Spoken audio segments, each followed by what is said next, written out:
ओम नमो भगवते वासुदेवाय। ओम नमो भगवते वासुदेवाय। ओम नमो भगवते वासुदेवाय। नारायणं नमस्कृत्य नरं चैव नरोत्तमं देवीं सरस्वतीं व्यासं ततो जयमुदीरये। श्रवणतां स्वकथा कृष्ण पुण्यश्रवण कीर्तिनः हृदयन्तस्थो हि अभद्राणि विदुनोति सुहृत् सताम् नष्टप्रायेषु अभद्रेषु नित्यं भागवत सेवया भगवती उत्तम श्लोके भक्तिर्भवति नैष्टिकी। कृष्णाय वासुदेवाय देवकी नंदनाय च नंद गोप कुमाराय गोविंदाय नमो नमः। जय श्री कृष्ण चैतन्य प्रभु नित्यानंद श्री अद्वैत गदाधर श्रीवासादि गौर भक्ता वृंद। हरे कृष्णा कृष्णा कृष्णा हरे हरे, हरे राम राम राम हरे हरे।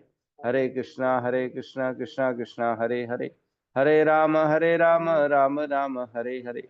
हरे कृष्णा कृष्णा कृष्णा हरे हरे, हरे राम राम राम हरे हरे। हरे कृष्णा। तो सभी का स्वागत है प्रातःकालीन श्रीमद् भागवतम के सत्र में। कल हमने 27, 28, 29 तीन श्लोक किए। 27 का हमारा लगभग हो गया था, आखिरी आखिरी का हमने थोड़ा सा चर्चा करी। 27 में 26, 27, 28 ये तीनों श्लोकों में भीष्म देव ने युधिष्ठिर महाराज को धर्म के विभिन्न ज्ञान को प्रदान किया है ना। तो 27 में कहते हैं दान धर्म, राज धर्म, मोक्ष धर्मन विभागश, स्त्री धर्म, भगवत धर्म, समास व्यास योगतः। मतलब इन सब धर्मों का किसी का एक्सप्लेनेशन डिटेल में किया, किसी का शॉर्ट में एक्सप्लेनेशन किया, किन्होंने? भीष्मदेव ने। ठीक है, तो हम उसमें नहीं जाएंगे व्याख्या में। और 28 में कहते हैं धर्म अर्थ काम मोक्षांश्च सहो पायान यथा मुने नानाख्यान इतिहासेषु वर्णयमासा तत्ववित्त। मतलब धर्म अर्थ काम मोक्ष, ये जो चार पुरुषार्थ हैं इसके बारे में चर्चा करी उन्होंने। और अलग अलग उपाख्यान, अलग अलग कथाएं इतिहास से निकाल निकाल के बताई जो है युधिष्ठिर महाराज को भीष्मदेव ने, ताकि वो तत्व से समझ सके ये सारी चीजों को। तो इसका डिटेल में वर्णन महाभारत में है, श्रीमद् भागवतम में डिटेल में वर्णन नहीं है इन सारे ज्ञान का। अगर किसी को डिटेल में इसका ज्ञान चाहिए तो वो महाभारत के भीष्म पर्व में जा सकता है और उसमें जाके ये सब चीजों को पढ़ सकता है। ठीक है, हम तो जितना भागवतम में स्थित है उसी को ही पढ़ेंगे, क्योंकि भागवतम हम पढ़ रहे हैं ना कि हम महाभारत पढ़। फिर 29 नंबर श्लोक में बताते हैं जब भीष्म देव वृत्तिपरक कार्य कर्तव्यों का वर्णन कर रहे थे तभी सूर्य उत्तरी गोलार्ध की ओर चला गया।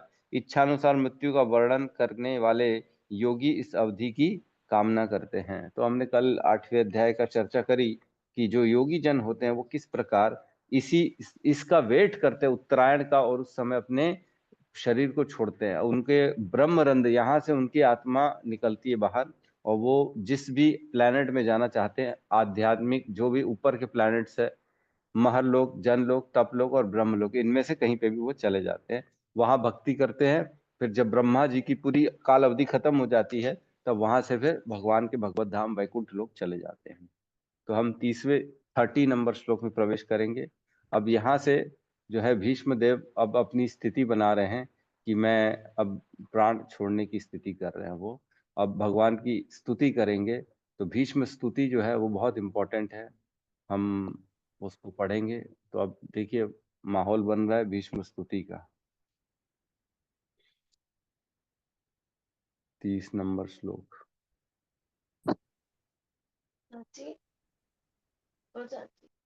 क्लियर है? जी जी प्रभु। जी प्रभु जी। क्लियर। तदो तदोपसर संहत्य गिरः सहस्राणि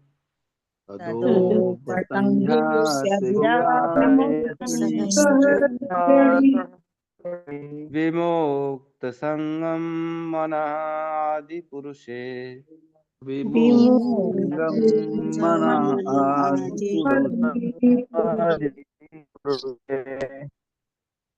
कृष्णे लसत्पीतपटे चतुर्भुजे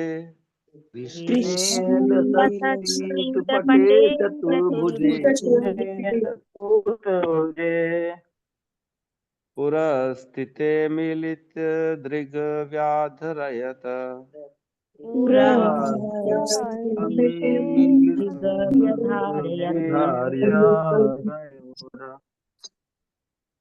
तदोपसंहृत्य गिरः सहस्रनीर्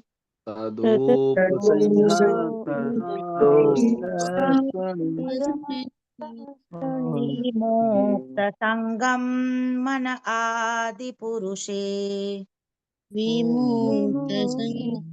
मन आदिपुरुषे कृष्णे लसत्पीतपटे चतुर्भुजे कृष्णे कृष्णे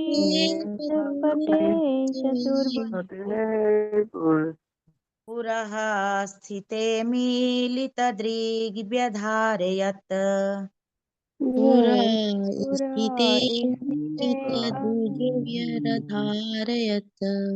हरे कृष्ण। तदोपसहित्य गिरः सहस्राणि तदोपसंहृत्य गिरः सहस्रनीर् विमुक्तसङ्गं मन आदिपुरुषे विमुक्तसङ्गं मन आदिपुरुषे कृष्णे लसत्पीतपटे चतुर्भुजे कृष्णेलसत्पीतपटे चतुर्भुजे पुराः स्थिते मिलितदृग्व्यधारयत् चित्ते मिलितदृग्व्यधारयत् तदोपसंहृत्य गिरः सहस्राणि तदोपसंहृत्य गिरः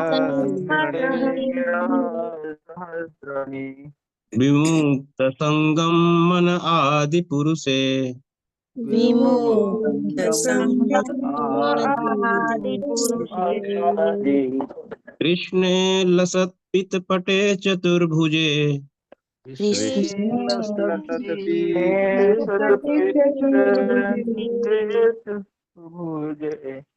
पुरः स्थिते मिलितदृग् व्यधारयत्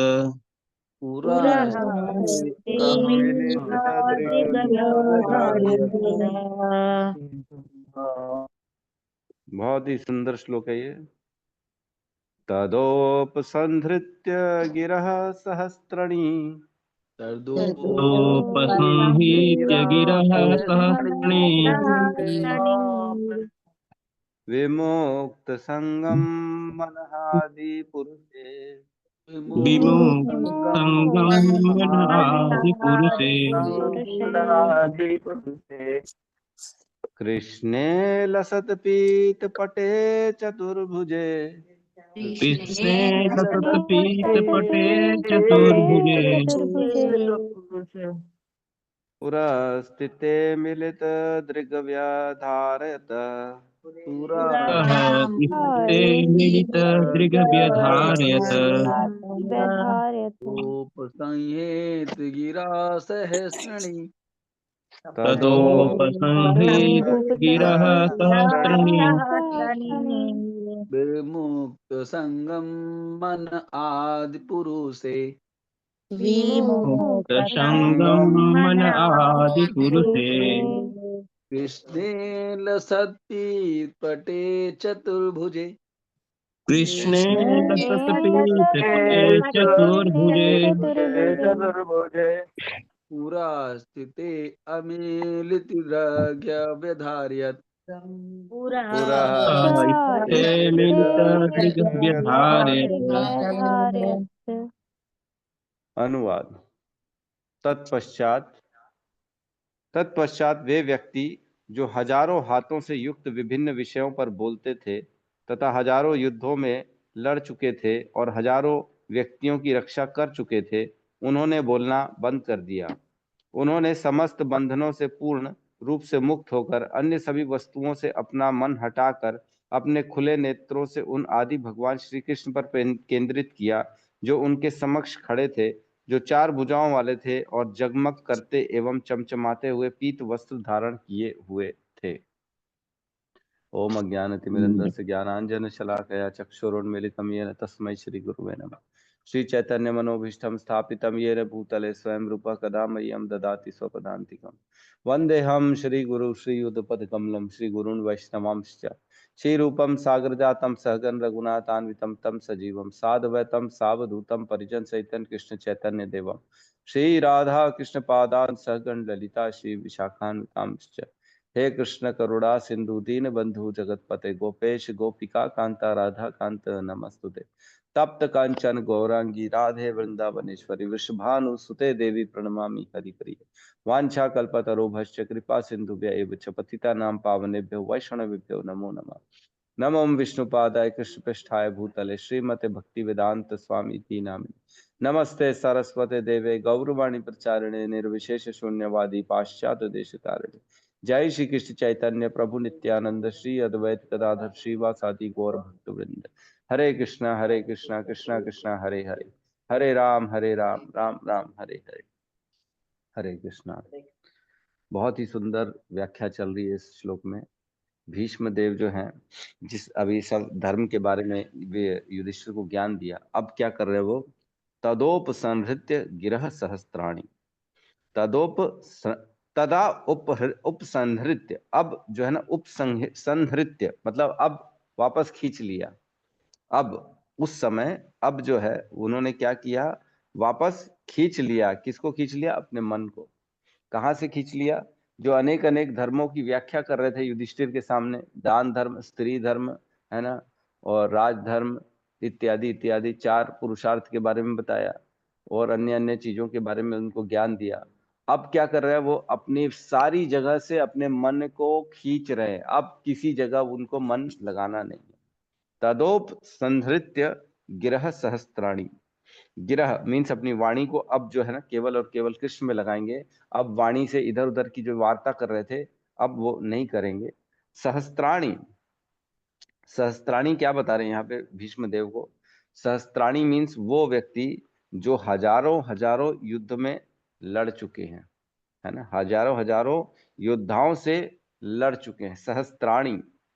और क्या इसका मतलब है? सहस्त्र अणी, अणी मीन्स वाणी, वाणी के बारे में भी हजारों हजारों विषयों के बारे में जो बोल सकते थे वो भीष्मदेव अब अपनी वाणी को विराम दे रहे हैं। देखिए एक एक चीज बहुत गहरी है इसमें श्रीमद् भागवतम में। भीष्मदेव जो कि 12 महाजनों में से एक है, धर्म के बारे में सब जानते हैं। उनकी वाणी को एक एक शब्द जो निकलेगा उनके मुख से वो 100% सत्य निकलेगा।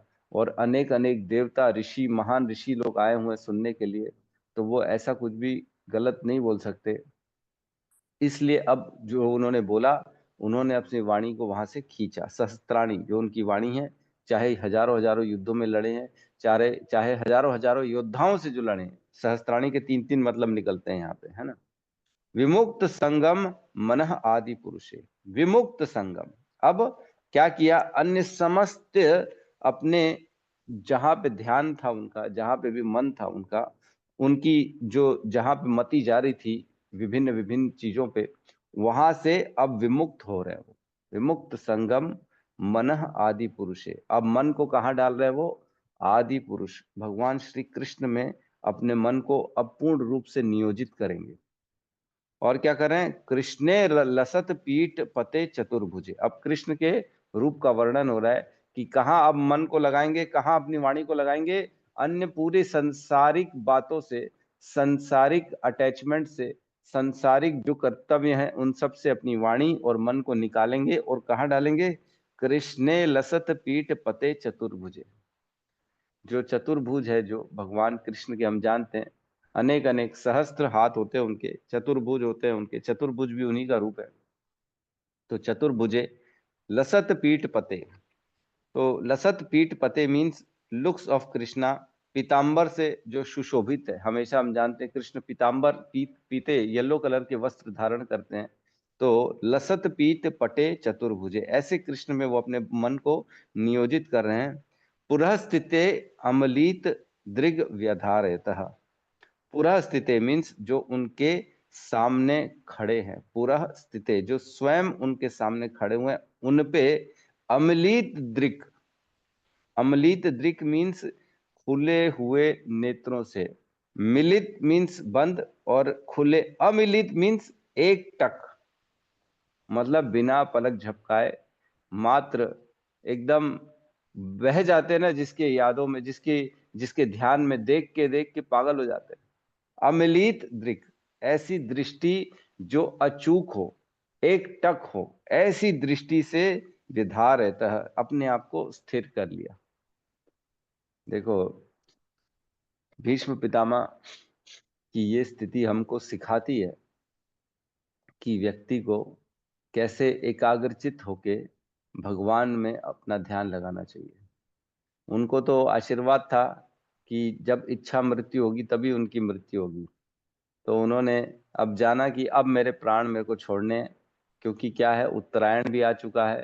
कृष्ण स्वयं उनके सामने खड़े हो, जो उनकी इच्छा थी, और जो है वो जानते हैं कि कृष्ण ही भगवान है, और वो ये भी जानते हैं कृष्ण के ध्यान, कृष्ण के चिंतन से तुरंत इस संसार के जन्म मृत्यु के चक्र से बाहर हो जाएंगे, हम दोबारा आना नहीं पड़ेगा। तो ये सब जानते हैं, इसलिए वे अपनी मति को, अपने मन को, अपनी वाणी को केवल और केवल कृष्ण में अब लगाना चाह रहे हैं, और कहीं लगाना नहीं चाह रहे हैं। तो हमको कल्पना करने की जरूरत पड़ती है कृष्ण के लिए, क्योंकि स्वयं कृष्ण नहीं आ सकते हमारे सामने खड़े होके। इसलिए हमको आंख बंद करके अपना चिंतन कृष्ण में लगाना चाहिए हमेशा, हर पल। लेकिन उनके सामने स्वयं साक्षात कृष्ण खड़े हैं, इसलिए उन्होंने आंख खोल के अपना ध्यान केवल और केवल कृष्ण में नियोजित कर दिया, आवेशित कर दिया, नियोजित कर दिया। तो बहुत अच्छा श्लोक है यहाँ पे। उन्होंने अब बोलना बंद कर दिया, अब वो जो है अपना मन वाणी केवल कृष्ण में लगाएंगे। तो तात्पर्य में थोड़ा सा हम पढ़ते हैं। तो अपना भौतिक शरीर त्यागते समय भीष्म देव ने मनुष्य जीवन के महत्वपूर्ण कार्यों से संबंधित यशस्वी उदाहरण प्रस्तुत किए, है ना। तो इन्होंने अपने जीवन से बहुत सारे हमको शिक्षाएं दी कि कैसे जो है मनुष्य जीवन जो होता है अंत काल में स्मरण करना चाहिए। हमको ये ध्यान, ये बता रहे हैं कि कैसे तुम अपने मृत्यु के समय कृष्ण का चिंतन करो, है ना। अमिलिक दृग व्यधारणे, बिना जो है ना इधर उधर ध्यान भटकाए हुए केवल और केवल कृष्ण में ध्यान लगाना है हमको। कैसे ध्यान लगाएंगे कृष्ण में? कैसे? जितना पठन पाठन करेंगे, जितना श्रवण करेंगे, उतना हम कृष्ण में ध्यान लगा पाएंगे, अदरवाइज नहीं लगा पाएंगे। जितना हमारा ज्ञान होगा कृष्ण के प्रति, हम उतना कृष्ण का स्मरण कर पाएंगे। तो कैसे ज्ञान मिलेगा? श्रवण से, उनकी कथाओं से। जैसे उनकी बाल लीलाएं हो गई, उनके भगवत गीता का ज्ञान हो गया। कैसे बताते हैं कि मैं जल का स्वाद हूँ, सूर्य का जो है प्रकाश मैं हूँ, चंद्रमा का प्रकाश भगवान कहते मैं हूँ, पर्वतों में मैं हिमालय हूँ, सर्पों में वासुकी हूँ, है ना। और क्या कहते हैं, मैं नागों में शेष नाग हूँ, है, जानवरों में मैं सिंह हूँ। इस तरह से अपने उदाहरण बताते। तो हम जहां पे भी जाएं, हम भगवान का स्मरण कर सकते हैं। क्यों? क्योंकि उन्होंने बताया है अर्जुन को, तुम मेरा स्मरण कैसे करोगे, कहाँ कहाँ कैसी कैसी परिस्थिति में भी मेरा स्मरण कर सकते हो। तो हर पल जैसे जैसे ज्ञान बढ़ेगा, हमें कृष्ण का स्मरण बढ़ता चला जाएगा, बढ़ता चला जाएगा। कालो अस्मि मैं हूँ, है ना, भगवान कहते हैं मैं काल हूँ, है ना। और क्या कहते हैं, मृत्यु मैं हूँ, सर्वभक्षक मृत्यु अहम, मृत्यु भगवान कहते हैं मैं हूँ। तो इस प्रकार हम भगवान का स्मरण करेंगे तो हमारा अंत काल जो रहेगा वो जो है उन्नत हो जाएगा, वो सक्सेसफुल हो जाएगा। तो इसके लिए क्या करना पड़ेगा? हमको रोज क्लास अटेंड करनी पड़ेगी। जैसे जैसे भगवान की लीलाएं स्मरण करेंगे, सुनेंगे, श्रवण करेंगे, उतना उतना हमारा मन उनमें नियोजित होगा। देखिए क्या होता है, ये नॉर्मल सी चीज है। जिसके बारे में भी हम ज्यादा सुनते हैं, धीरे धीरे हम उसके प्रति आकर्षित होते चले जाते हैं। ये फैक्ट है। भले ही एक घर का तोता ही क्यों ना हो, है ना, जितना उसके बारे में सुनेंगे, अरे ये तो ऐसा बोलता है, तो ये खाता है, ये तो सुबह उड़ जाता है, ये तो हेलो हेलो करता है, तो धीरे धीरे सुनेंगे तो उसमें मन चला जाएगा। अच्छा, मन ऐसा करता है तोता, अच्छा ये है, वेरी गुड, बहुत अच्छा। बच्चे के बारे में सुनेंगे किसी के, तो धीरे धीरे उसकी लीलाएं जब उसकी माता बताएगी, अरे आपको मालूम है मेरा बच्चा तो ये करता है, मेरा बच्चा तो जो है क्रॉल कर जाता है, ऐसे लेट के ऊपर सीढ़ी से आ जाता है, अरे अच्छा ऐसा भी करता है, तो फिर धीरे धीरे मन उसमें नियोजित हो जाता है। तो जिसका भी हम श्रवण, हमारी इंद्रियों से जो भी हम देखेंगे ज्यादा से ज्यादा, जो भी सुनेंगे, जिसका भी टेस्ट करेंगे, जो भी हम सूंघेंगे, हमारा धीरे धीरे हमारे मन भी उसमें लगता चला जाता है। जब तक अगर कोई गुलाब जामुन आज तक जीवन में नहीं खाया है, उसको गुलाब जामुन के बारे में कुछ पता ही नहीं है, तो वो उसका मन ही नहीं करेगा ना गुलाब जामुन खाने के लिए। वो बोलेगा छी छी, काला काला क्या है, पता नहीं, गोल गोल, हट, कौन खाएगा। तो लेकिन जब खाएगा तो उसको पता पड़ेगा, अरे वाह, गुलाब जामुन तो ऐसा होता है, गुलाब जामुन का तो टेस्ट इतना अच्छा होता है। तो वैसे ही हम भगवान में अपनी इंद्रियों को लगाएंगे, जितना उनका पूजा करेंगे, जितना उनके अर्चा विग्रह की सेवा करेंगे, उनके नाम का जपा करेंगे अपनी जबान से, और जितना उनका प्रसाद पाएंगे, जितना उनके अर्पित फूलों को सूंघेंगे, उतना हमारी इंद्रियां उसमें नियोजित होती चली जाएंगी। तो ये बहुत जरूरी है कि ज्यादा से ज्यादा उनका श्रवण करें, ताकि अंत काल में भगवान का स्मरण आसानी से बन सके। नहीं तो नहीं बनता अंत काल में, है ना। अननेसेसरी हम, पता लगा पूरे संसार में अपने अटैचमेंट लगा के बैठे हैं, तो संसार का स्मरण आ जाएगा अंत काल में, है ना। हमको डिटैच रहना है ना, अनअटैच रहना है सबसे, अनअटैच। ऐसा नहीं है कि छोड़ के चले जाना है, रहना है, लेकिन अनअटैच, ऐसा नहीं, आसक्ति फंसी हुई है पूरे संसार में। तो इसमें जो है भगवत गीता के 8.5 से लेके 15 तक के श्लोकों का वर्णन है, जिसमें भगवान बताते हैं कि अंत काल में क्या क्या कैसे कैसे करना चाहिए। तो हम फटाफट पढ़ लेते हैं। 5वें श्लोक में कहा गया है 8.5, ये तो बहुत इंपॉर्टेंट है। अंत काले च मामे स्मरण मुक्त्वा कलेवरम या प्रयाति समद्भावम याति नस्ति न संशय।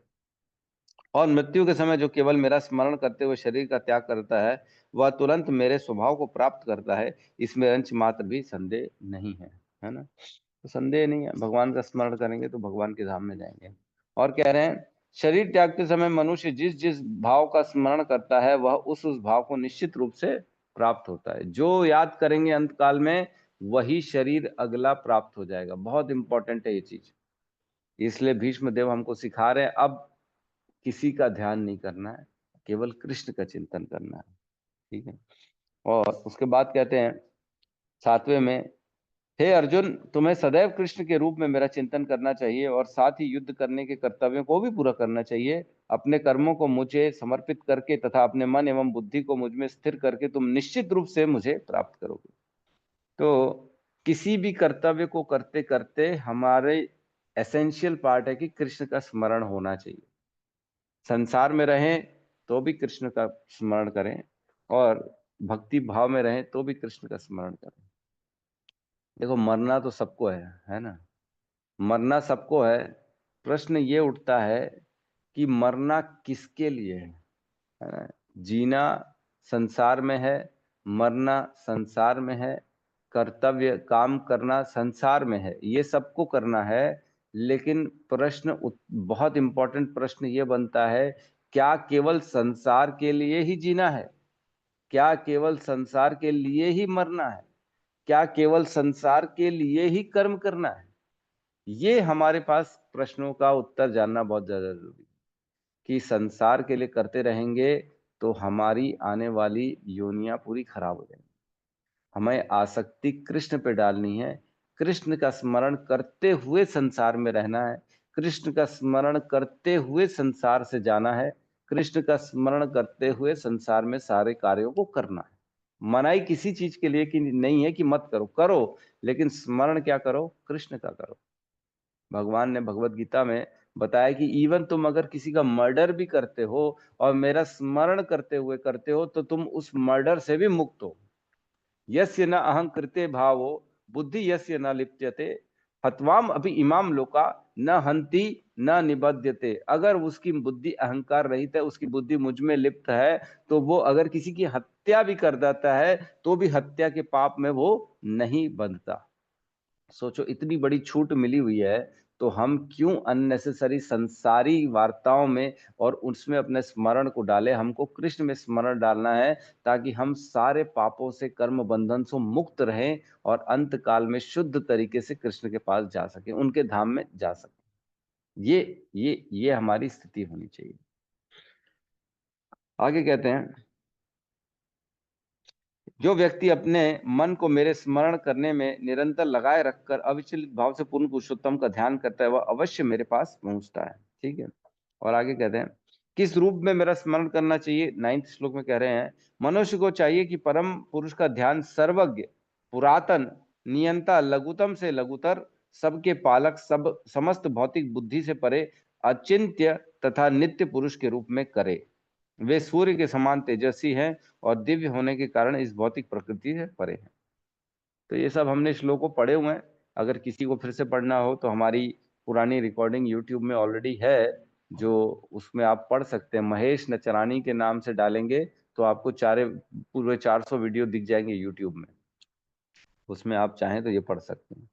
और 10वें श्लोक में बताते हैं, मृत्यु के समय जो व्यक्ति अविचलित मन से योग शक्ति द्वारा अपनी प्राण वायु को भावों के बीच में स्थिर कर लेता है और पूर्ण भक्ति के साथ परमेश्वर का स्मरण करता है, वह निश्चित रूप से पूर्ण पुरुषोत्तम भगवान को प्राप्त होता है। और 11वें में ब्रह्म की प्राप्ति बता रहे हैं, जो वेदों के ज्ञाता, जो ओंकार के उच्चारण करते हैं और जो संन्यास आश्रम के महान मुनि हैं, वे ब्रह्म में प्रवेश करते हैं। ऐसी सिद्धि की इच्छा करने वाले ब्रह्मचर्य व्रत का पालन करते हैं। अब तुम वह विधि बताऊंगा जिससे व्यक्ति मुक्ति लाभ कर सकता है। तो ये भक्ति योग के बारे में नहीं है, ये ध्यान योग और ज्ञान योग वालों के लिए है। तो 11वां, 12वां, 13वां ये हमारे लिए नहीं है। ठीक है। उसके बाद है 14th भक्ति योग, एकदम सिंपल है, ये हमारे लिए है। हे प्रतापुत्र, जो अनन्य भाव से निरंतर मेरा स्मरण करता है, उसके लिए मैं सुलभ हूं, क्योंकि वह मेरी भक्ति में निरंतर प्रवृत्त रहता है। भगवान बड़े इजी अवेलेबल है उनके लिए। और 15 में फाइनल रिजल्ट बताते हैं क्या करना है। महात्मा जो भक्ति योगी है, मुझे प्राप्त करने के बाद कभी भी इस दुखों से भरे क्षणिक जगत में नहीं लौटते, क्योंकि उन्होंने परम सिद्धि प्राप्त हो चुकी है। महात्मा जो मुझे प्राप्त कर चुके हैं, तो बहुत इंपॉर्टेंट। माम उपेत्य पुनर्जन्म दुखालयम अशाश्वतम ना आपनुवंती महात्माना ससिद्धिम पराम गता। उनको परम गति मिलती है महात्मा जो मेरी भक्ति में लगे रहते हैं। माम उपेत्य पुनर्जन्म दुखालयम अशाश्वतम, उनका दोबारा पुनर्जन्म नहीं होता इस संसार में। ठीक है। तो बेसिकली हमें भक्ति करनी है और अपने ध्यान को भगवान में अपने निवेशित करना है। ठीक है। तो अगले श्लोक में हम प्रवेश करते हैं।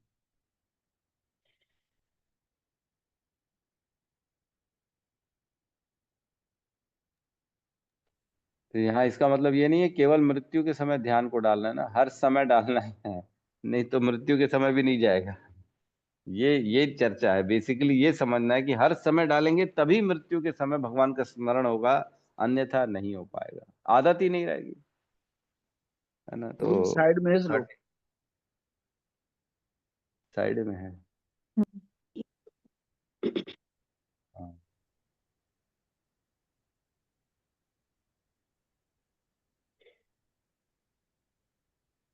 अभी ठीक है। जी जी जी प्रभु। ठीक है। विशुद्धया धारणया यथा शुभ विशुद्धया धारणया शुभः तदीक्षयेवाशु गतायुधश्रम दीक्षयासु गतायुधश्रमः निवृत्त सर्वेन्द्रियवृत्ति विभ्रमः सर्वेन्द्रियविभ्रमः तुष्टावजान्यं विसृजन् जनार्दनम् जनार्दनम्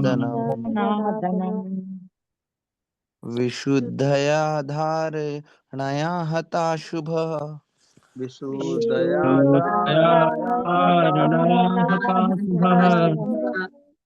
स्तदीक्षैवासुगतायुधश्रमः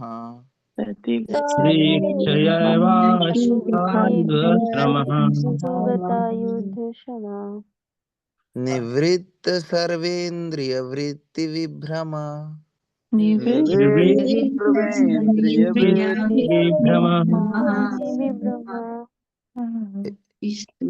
स्तुतावजन्यं विसृजन्नार्दनम् तुष्टावजन्यं जनार्दनम् जनार्दनम् विशुद्धया धारणया हताशुभ विशुद्धया धारयणाहताशुभः तदीक्षेवाशुगतायुधश्रमः स्तदीक्षैवासुगतायुधश्रमः निवृत्त सर्वे इंद्रियभ्रम निर्वृत्त सर्वेन्द्रियवृत्तिविभ्रमः तुष्टावजन्यं विसृज्य जनार्दनम् तुष्टावजन्यं जनार्दनम् विशुद्धया धारणया हताशुभ धारणया यथाशुभः तदीक्षय वासुगतायुधश्रमः वासुगतायुधश्रमः निवृत्त सर्वेन्द्रियवृत्तिविभ्रम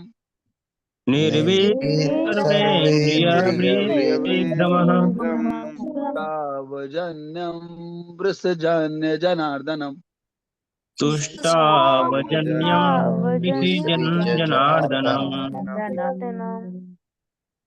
अनुवाद। शुद्ध ध्यान द्वारा भगवान श्री कृष्ण का दर्शन करते हुए वे तुरंत समस्त भौतिक अशुभ अवस्थाओं की से और तीरों के घाव से होने वाली शारीरिक पीड़ा से मुक्त हो गए।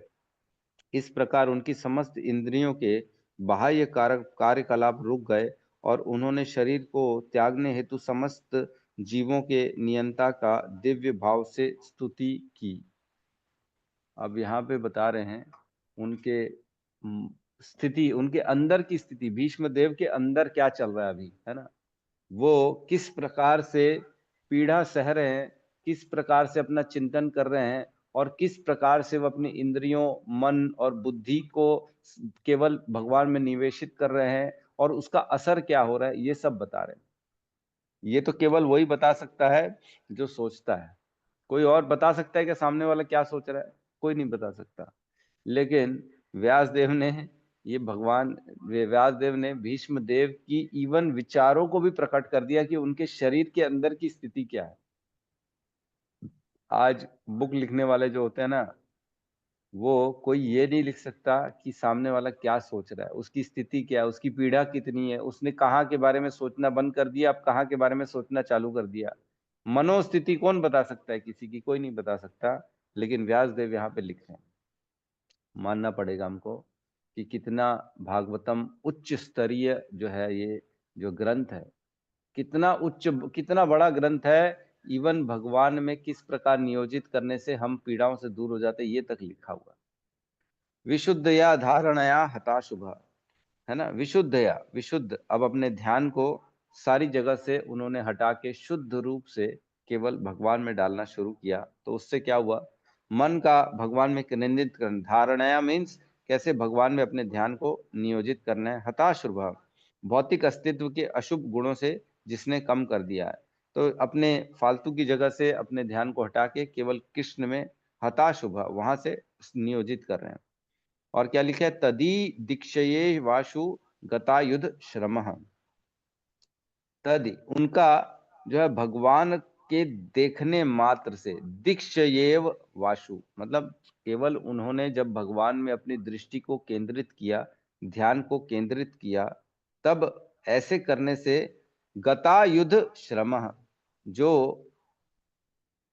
आशु मीन्स पहले तुरंत, तुरंत क्या हुआ, गतायुध श्रमः, जो युद्ध, गता मीन्स चले गया, क्या चला गया, युद्ध श्रम, जो उनके शरीर में पीड़ा थी युद्ध की, मतलब तीरों की, वो पीड़ा तुरंत गायब हो गई उनके शरीर से।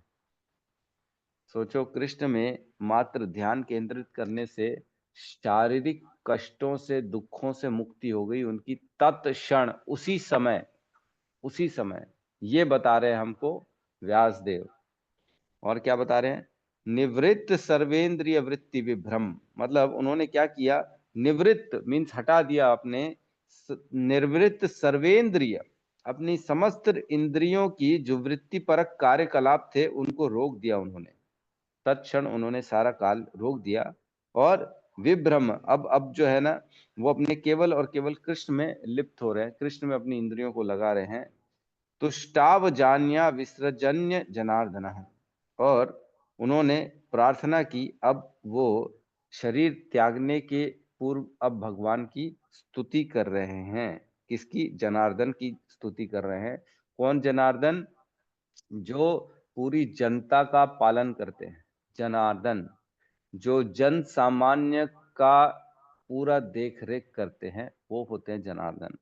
और इसका एक और अर्थ है, जीवों के नियंता, कंट्रोलर भी जनार्दन ही कहलाते हैं।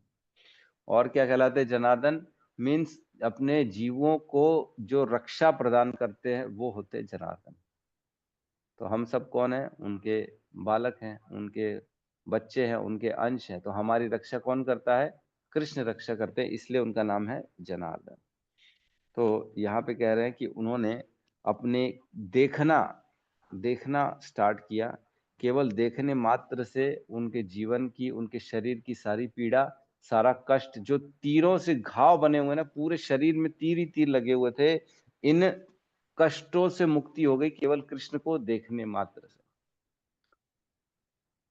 तो एक ऐसा एग्जाम्पल आता है कि जो मछली होती है ना, वो अंडे देती है, तो वो देखती है अंडों को, और उसके देखने से धीरे धीरे अंडे जो होते हैं ना, वो बड़े होते हैं उसके अंदर चूजे, और अंडों से फिर मछली निकलना चालू होती है। तो देखने मात्र से उसके अंडे जो होते हैं वो मतलब उसमें से बच्चे निकलना स्टार्ट होते हैं।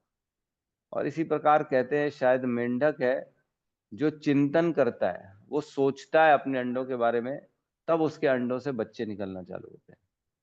जिस प्रकार मुर्गी अपने अंडों के ऊपर बैठती है, तब उसके अंडे जो होते हैं ना, उसमें से चूजा निकलता है। तो मछली देखती है, तब उसमें से बच्चे निकलते हैं। मेंढक सोचता है, तब उससे बच्चे निकलते हैं। तो सोचो, सोचना, देखना और करना, तीनों का प्रभाव एक ही है, अलग अलग स्थिति में, अलग अलग जगहों में एक ही रिजल्ट निकल रहा है। तो केवल देखने मात्र से, भगवान के देखने से हमारे शरीर के सारे पीड़ा, सारा कष्ट गायब हो जाता है। तो हमको कोशिश यही करनी है कि ज्यादा से ज्यादा कृष्ण के बारे में श्रवण करें, क्योंकि कृष्ण का जितना जितना श्रवण करेंगे ना, हमारा हृदय उतना उतना साफ, एकदम शुद्ध होता जाएगा। हम मंगलाचरण में पढ़ते हैं, श्रवणताम स्वकथा कृष्ण पुण्य श्रवण कीर्तना, हृदय अंतस्थो ही अभद्राणी विधुनोति सुहृत सताम। मीन्स श्रवणताम, जितना जितना कृष्ण का जैसे ही सुनना चालू करेंगे, श्रवणताम स्वकथा कृष्ण, कृष्ण की जितनी कथाएं हैं उसका श्रवण चालू करेंगे, पुण्य श्रवण कीर्तन, वो तो पुण्य प्रदान करने वाले, ऐसे कीर्तन मात्र सुनने से पुण्य मिल जाता है हमारे को जीवन में। तो जो बैठे बैठे केवल सुनने मात्र से कृष्ण के बारे में पुण्य मिलता चला जाएगा। पुण्य श्रवण कीर्तना, हृदयंतस्तो ही अभद्राणी, तो वो क्या करते हैं, हमारे हृदय के अंदर प्रवेश करते हैं, और क्या करते हैं, अभद्राणी, जो गंदगी है, जो मल है, जो गंदे विचार है, जो गंदी वृत्तियां हैं हमारे अंदर में, हृदय में, विधुनोति सुहृत सताम, उनको खुद बैठ के धोते हैं, ताकि आगे से हमारी इच्छा ही नहीं हो कोई भी गंदी। तो हम देखेंगे भक्ति में प्रवेश करने के बाद धीरे धीरे व्यक्ति अपने विचारों से भी शुद्ध हो जाता है, अपने चिंतन से भी शुद्ध हो जाता है। अब उसके अंदर नेगेटिव कोई भी कामना नहीं आती, धीरे धीरे होता है, लेकिन एकदम से नहीं होता है। तो समय लगता है इसको, क्योंकि हमारे अंदर वो भाव नहीं आता। हम इतने शुद्ध नहीं हैं कि भगवान के बारे में निरंतर 24 घंटे चिंतन करते रहे, है ना। तो यहाँ पे बताया गया है तात्पर्य में, यह भौतिक शरीर उस भौतिक शक्ति का उपहार है जिसे माया कहते हैं। माया द्वारा यह शरीर बनता है हमारा, है ना। श्री भगवान के साथ अपने नित्य संबंध को भूल जाने के कारण मनुष्य भौतिक शरीर को अपना स्वरूप समझने लगता है। हम ये शरीर को अपना मानते हैं, क्यों? क्योंकि हम कृष्ण को भूल चुके हैं। भीष्म देव जैसे श्री भगवान के शुद्ध भक्त के लिए यह माया श्री भगवान के आते ही दूर हो गई। तो कहते हैं ना, जो कृष्ण की शरणगति करता है वह फिर माया से दूर हो जाता है। देवी ही ऐसा गुणमयी मम माया दुरत्तया मामेव ये प्रपद्यन्ते माया मेताम तरंती रे। जो मेरी भक्ति करता है, जो मेरी पूजा करता है, जो मेरा स्मरण करता है, वो माया को जीत सकता है, माया उसको फिर छूती नहीं है। तो यहाँ पे तो स्वयं खड़े हैं कृष्ण के सामने, तो कैसे माया आएगी भीष्म देव के पास। तो इसमें एक बहुत अच्छा एग्जाम्पल दिया है। श्री कृष्ण सूर्य के समान है और भ्रमक बहिरंगी भौतिक शक्ति अंधकार तुल्य है।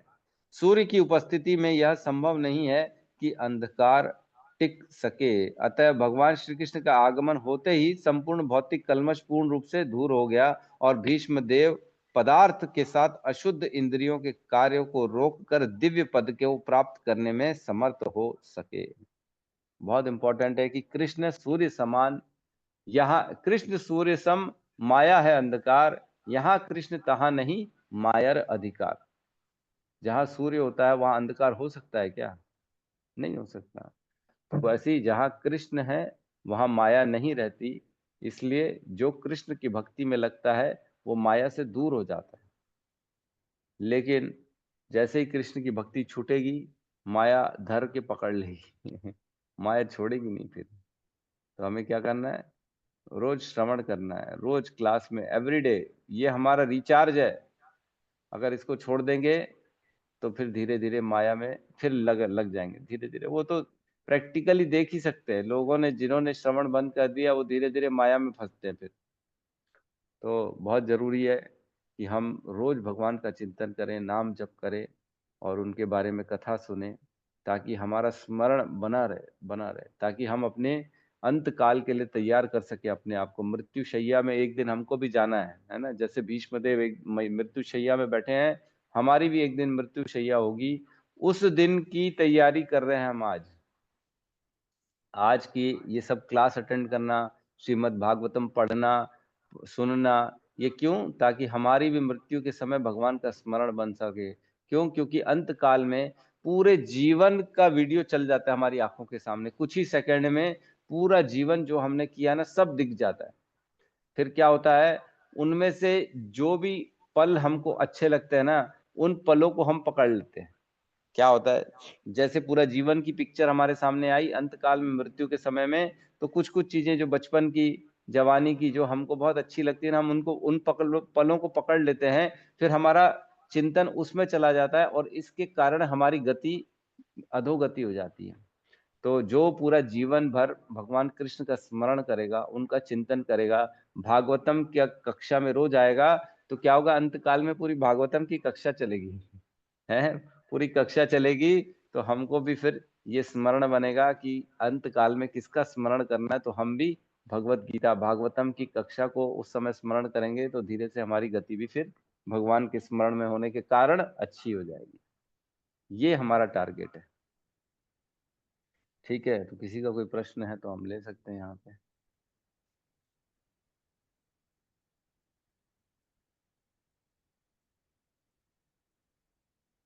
कल से भीष्म उवाच आएगा, 32 नंबर श्लोक रहेगा।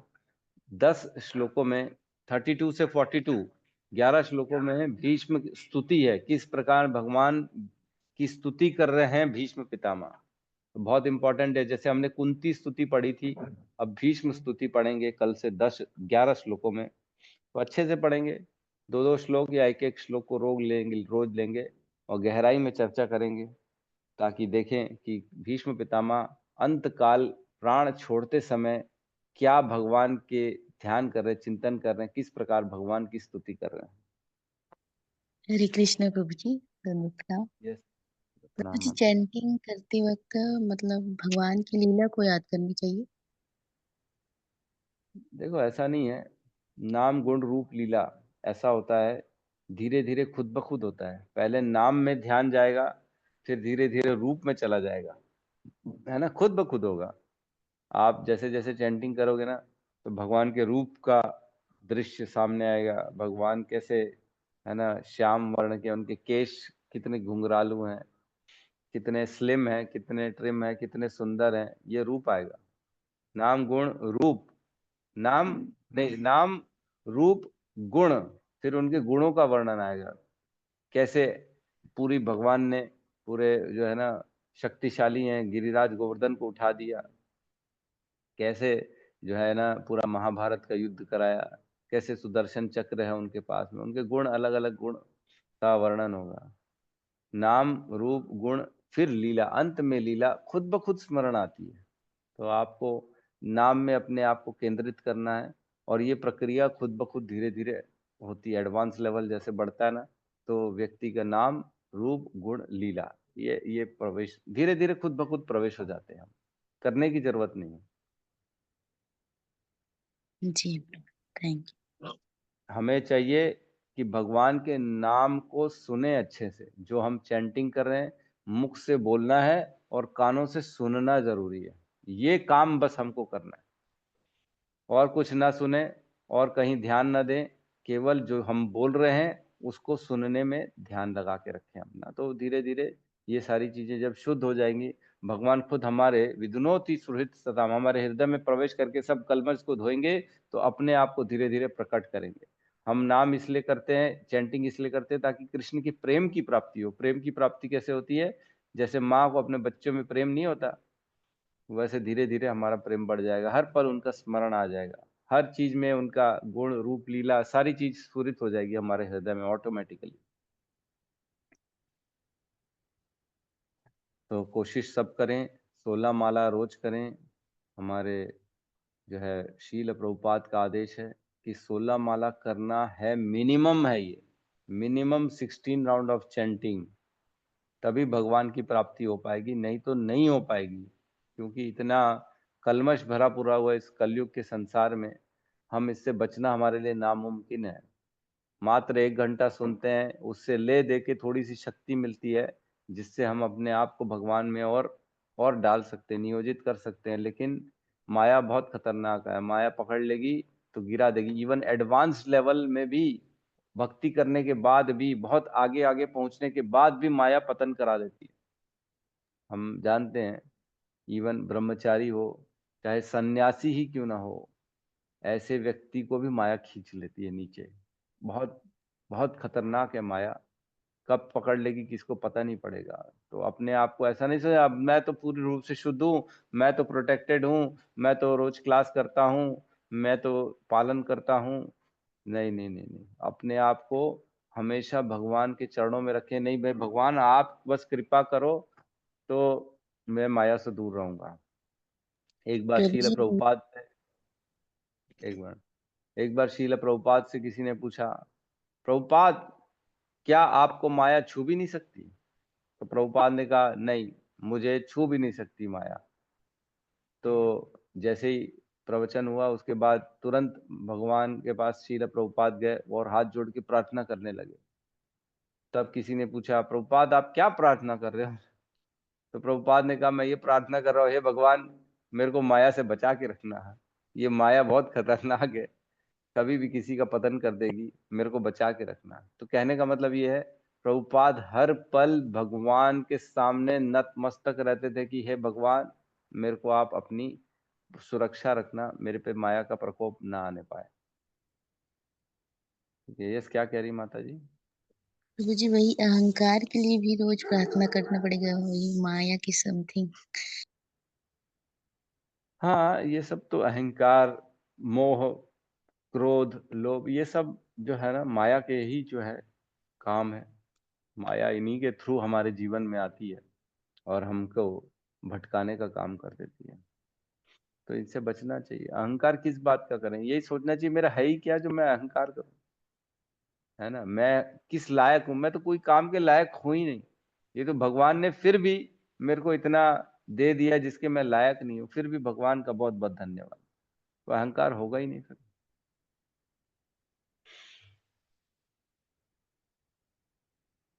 ठीक है, और किसी का कोई प्रश्न तो नहीं है? हरे कृष्ण प्रभु जी। हरे कृष्ण माता। प्रभु जी, मुझे ठाकुर जी की जो हमने बताया था ना मायके में, खूब याद आती। यदि वो नहीं देंगे तो मैं केस लड़ सकती हूँ।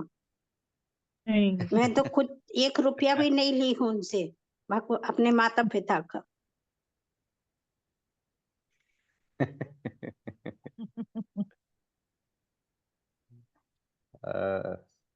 क्या वहां पे भगवान नाखुश हैं? क्या स्थिति है भगवान की? प्रभु जी, जिनको बेचारों को न तैयार होते हैं, न सुबह कुछ मिलता है, दोपहर में जाके, कल एकादशी है तो शाम को 6 बजे उनको प्रसादी मिलेगी, सोचिए अब। तो मुझे भी तो दुख होता ना प्रभु जी। मुझे अब वही दिखते, जब मैं माला जाप करती तो उनके चरणों को ही देखती रहती हूँ। तो आपको वो दे नहीं रहे क्या प्रेम से? अभी मैं जाऊंगी, बोलूंगी, और नहीं दिए आप कर लेते हैं। हरे कृष्णा हरे हरे हरे कृष्णा कृष्णा कृष्णा कृष्णा हरे कृष्णा हरे हरे हरे राम राम हरे राम राम राम हरे हरे। हरे कृष्ण हरे कृष्ण समस्त भक्त वृंद की जय। जगत गुरु श्रील प्रभुपाद प्रभुपाद की की जय जय। निताई गौर प्रेमानंदे हरि हरि हरि बोल हरि हरि हरि बोल, बोल हरि हरि हरि हरि बोल। हरि। हरे हरे कृष्ण कृष्णा प्रभु जी, प्रभु दंड जी, प्रणाम। Thank you. हरि हरे हरि कृष्णा, बोल। Thank you. प्रणाम धन्यवाद। प्रणाम।